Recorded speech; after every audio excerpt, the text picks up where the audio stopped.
Camera বসানো আছে এবং ওই ক্যামেরার মাধ্যমে তিনি দেখতে পান যে কে কি করছে হাসপাতালে।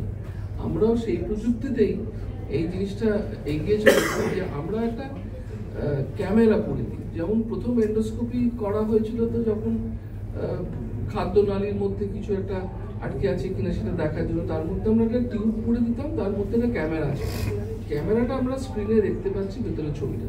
এটাই এই এন্ডোস্কোপিক স্পাইন সার্জারিটা সেটারই একটি বড় আকার এবং প্রযুক্তিটা অনেকটা এগিয়ে গেছে আজকে।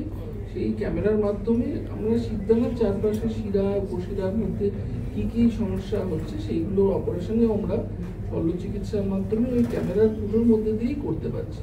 এই জায়গাটা আজকে বেশ কিছু শিরদাঁড়ার সমস্যাকে সমাধান দিতে পেরেছে। এটা নিয়েই আমাদের একটা কনফারেন্স শনিবার দিন হবে এবং সেটা বেশ কিছু পেশেন্টের অপারেশন করা হবে এবং সেটা সরাসরি প্রদর্শিত হবে। যারা আসবেন সেটা দেখতে এবং সেই চিকিৎসা শিখতে যারা আসবেন তাদেরকে এটা অত্যন্ত উঁচু মানের একটি একাডেমিক প্রোগ্রাম পড়ুয়াদের জন্য এটা ভীষণ কাজে দেবে এবং যারা সার্জারি করছেন অন্য প্রযুক্তির মাধ্যমে তারা যাতে এই প্রযুক্তিবিদ্যায় পটু হন তার জন্য এই প্রয়াস।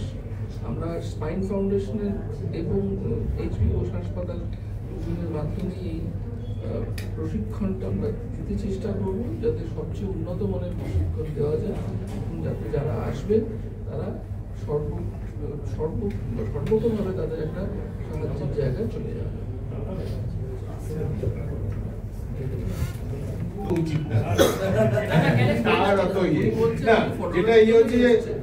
আমাদের ক্যারি করতে হবে আমি জানি, তার জন্য চাই ভালো ছবি।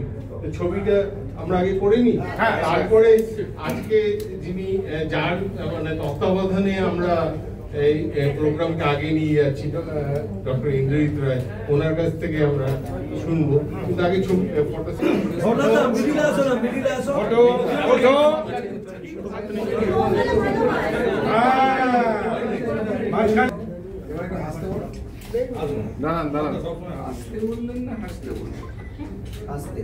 একটু আপনাদের ডান দিকে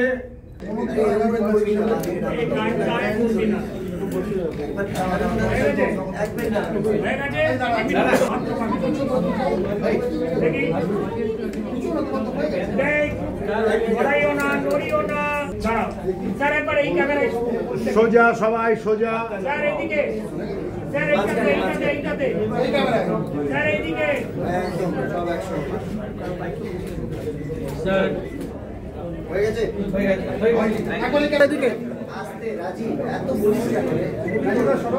আরে ওপরে পেশেন্ট গুলো ঘাবড়ে যাচ্ছে।